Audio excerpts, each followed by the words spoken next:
মরণ খেল এবার শুরু হবে বাংলা বক্সের লড়াই হাজার হাজার লোকের জনসভার মাঝে রংবাজ সাউন্ডের গর্জন পৌঁছাবে সবার কানে। একদল হারবে আর একদল দাঁড়িয়ে দাঁড়িয়ে কাঁদবে।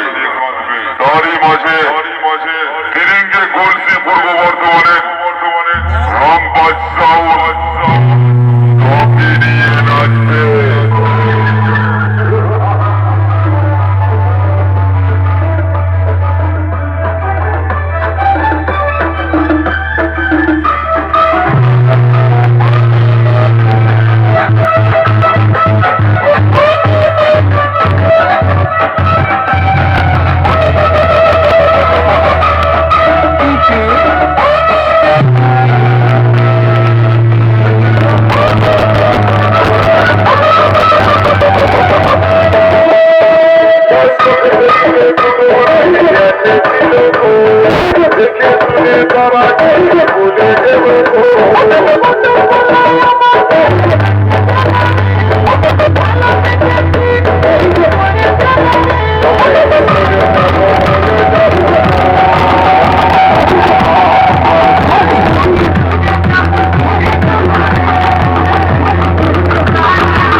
এই ধরনের নিত্য নতুন ভিডিও পেতে চ্যানেলটিকে সাবস্ক্রাইব করুন, বেল আইকনটি অল করে দিন, ভিডিওটি শেয়ার করে দিন। ভিডিওটি ভালো লাগলে অবশ্যই লাইক দেবেন এবং কমেন্ট করে আপনাদের মতামত জানান।